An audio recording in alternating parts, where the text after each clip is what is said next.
Hey boys and girls, I got a new desk. Do you like it? Alright, it's time for us to read the next chapter of The World According to Humphrey. We're on chapter 11, which is called TV or Not TV. Wow! Friday was a great adventure because AJ took me on the school bus. It was noisy and smelly and very, very bumpy, and just about everyone on the bus wanted to get a good look at me, including the driver, Miss Victoria. It was exciting. Almost too exciting because AJ couldn't hold my cage steady, and I was slipping and sliding and bouncing until I was quite dizzy. "Sorry, Humphrey, I'm trying to hold still," AJ told me as someone bumped his elbow and sent me sprawling on the floor of my cage. "It's all right," I squeaked weakly. The bus let us off close to AJ's house. It was a 2-story old house with a big porch. As soon as I entered, I got a warm welcome from AJ's mom, his younger brother Ty, and his little sister Deely, and his baby brother Bo. "Anthony James, introduce us to your little friend," his mom said, greeting us. Anthony James? Everyone at school called him AJ, by his initials, or just Age. "This is Humphrey," he answered. "Hello, Humphrey," said Mrs. Thomas. "So how was your day, Anthony?" "Lousy. Garth kept shooting rubber bands at me. He won't leave me alone." "But you two used to be friends," his mother said. "Used to be," said AJ, "until he turned into a jerk." Mom patted her son on the shoulder. "Well, you've got the whole weekend to get over it. Now take Humphrey into the den and get him settled." Mrs. Brisbane called him "Lower your voice, AJ," because AJ always talked extra loud in class. I soon noticed that everybody at AJ's house talked extra loud. They had to, because in the background the TV was always blaring. Now every house I had been in so far had a TV. Even Miss Mack had a TV, and I enjoyed some of the shows I'd seen with her. There's one channel that has nothing but the most frightening shows about wild animals attacking one another. I mean, wild! Like tigers and bears and hippopotamuses. Gee, I hope that's not on our vocabulary test in the near future. Those shows make me appreciate the protection of my nice cage, as long as the lock doesn't quite lock. There's another channel that only has people in funny-looking clothes dancing and singing in strange places.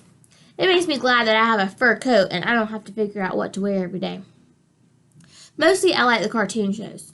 Sometimes they have mice and rabbits and other interesting rodents, although I've never seen a hamster show yet. Anyway, the difference at the Thomas's house is that the television is on all the time. There's a TV on a table across from the big comfy couch and a big comfy chair, and someone's almost always sitting there watching. I know because they put my cage down on the floor next to the couch. I had a very good view of the TV. I couldn't always hear the TV, though, because AJ's mother had a radio in the kitchen, which was blaring most of the time while she cooked or did crossword puzzles or talked on the phone. No matter what she did, the radio was always on. When AJ's dad came home from work, he plopped down on the couch and watched TV while he played with the baby. Then AJ and Ty plugged in some video games, and they played while Dad watched. Deely listened to the radio with her mom and danced around the kitchen. When it was time for dinner, the whole family took plates and sat in the den so they could watch TV while they ate. Then they watched TV some more. They made popcorn and kept watching. Finally, the kids went to bed. The baby first, then Deely, and later Tyler and AJ. After they were all in their rooms, Mr. and Mrs. Thomas kept watching TV and ate some ice cream. Later, Mrs. Thomas yawned loudly. "I've had it, Charlie. I'm going to bed, and I suggest you do too," she said. But Mr. Thomas just kept on watching. Or at least he kept on sitting there until he fell asleep on the couch. I ended up watching the rest of the wrestling match without him. Unfortunately, the wrestler I was rooting for, Thor of Lore, lost. Finally, Mr. Thomas woke up, yawned, flicked off the TV, and went upstairs to bed. Peace at last. But the quiet only lasted about 10 minutes. Soon, Mom brought Bo downstairs and gave him a bottle while she watched TV. When Bo finally fell asleep, Mrs. Thomas yawned and flicked off the TV. Whew, blessed relief. 5 minutes later, Mr. Thomas returned. Sorry, hamster, can't sleep, he mumbled to me as he flicked on the remote. He watched and watched and then dozed off again. But the TV stayed on, leaving me no choice but to watch a string of commercials for car waxes, weight-reducing programs, exercise machines, and red-hot harmonica classics. The combination of being nocturnal and being bombarded with the sight and sound kept me wide awake. At the crack of dawn, Dealey tiptoed into the room, dragging her doll by its hair, and switched to a cartoon show about princesses. She watched another show about cats and dogs. Scary. Then Mr. Thomas woke up and wanted to check some sports scores. Mrs. Thomas handed him the baby and the bottle, and soon the older boys switched over to video games, and their parents watched them play. It was loud, loud, loud! But the Thomases didn't seem to notice. What do you want for breakfast? Mom shouted. What? Dad hollered louder. What do you want for breakfast? Mom yelled. Toaster waffles! Dad yelled louder. I can't hear the TV! Ty hollered, turning up the volume. Do you want some juice? Mom screamed. Can't hear you! Dad responded. And so it went. With each new question, the sound on the TV would be turned up higher and higher until it was positively deafening. Then Mom switched on her radio. The Thomases were a perfectly nice family, but I could tell it was going to be a very long and noisy weekend unless I came up with a plan. So I spun on my wheel for a while, trying to help me think. And I thought, and I thought, and I thought some more. And then it came. The big idea. I probably would have come up with it sooner if I could have heard myself think. Around noon, the Thomases were all watching the football game on TV. Or rather, Mr. Thomas was watching the football game on TV while AJ and Ty shouted questions at him. Mrs. Thomas was in the kitchen listening to the radio and talking on the phone. Dealey played peekaboo with the baby in the cozy chair. No one was watching me. So I carefully opened the lock that does lock on my cage and made a quick exit. Naturally, no one could hear me skittering across the floor as I made my way to the outside of the room, over to the space behind the TV cabinet. Then, with great effort, I managed to pull out the plug, one of the most difficult feats of my entire life. The TV went silent, beautifully, blissfully, silently silent. So silent, I was afraid to move. I waited behind the cabinet, frozen. The Thomases stared at the TV screen as the picture slowly went dark. Ty, did you hit that remote? Mr. Thomas asked. No, it's under the table. Anthony, go turn on the thing again, Mr. Thomas said. AJ jumped up and hit the power button on the TV. Nothing happened. It's broken, he exclaimed. Mrs. Thomas rushed in from the kitchen. What happened?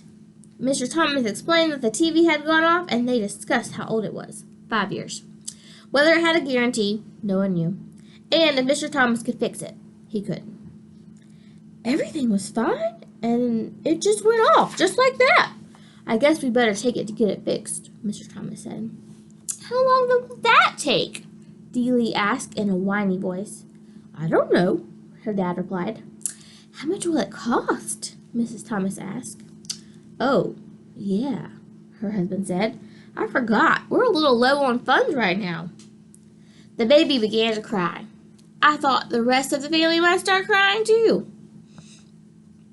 Well, I get paid next Friday, Dad said. AJ jumped up and waved his hands. That's a whole week away! I'm going to Grandma's house. Her TV works, said Ty. Me too, Dealey chimed in. Grandma's got her bridge club over there tonight, Mom said. I know, said Dad. Let's go to a movie. Do you know how much it costs to go to a movie? Mom asked. Besides, we can't take the baby. Oh. They whined and bickered quite a while. They got so loud I managed to scamper back to my cage, unnoticed. Then I guess I dozed off. Remember, I had hardly any wink of sleep since I had arrived. The bickering was a nice soothing background after all that racket. I was only half asleep when the squabbling changed. But there's nothing to do, Dealey whined. Her father chuckled. Nothing to do. Girl, my brothers and I used to spend weekends at my grandmother's house, and she never had a TV. Wouldn't allow it. What did you do? AJ asked. Oh, we were busy every minute, he recalled. We played cards and board games and word games, and we dug in her garden and played tag. He chuckled again. A lot of times we just sat on the porch and talked. My grandma, she could talk. What did you talk about? Ty wondered. Oh, well, she'd tell us stories about her growing up, about ghosts and funny things, like the time her uncle was walking in his sleep and went to church in his pajamas. Mrs. Thomas gasped. Oh, no, go on now, Charlie.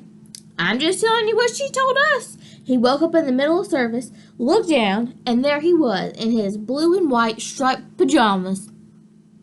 I let out a squeak of surprise, and all the kids laughed. Then Mrs. Thomas told a story about a girl in her class who came to school in her slippers once by accident. Yes, the fuzzy kind, she explained with a big smile. They talked, and Dad got out some cards, and they played a game called Crazy Eights, and another one called Pig, where they put their fingers on their noses and laughed like hyenas. When Bo fussed, they took turns jiggling him on their knees.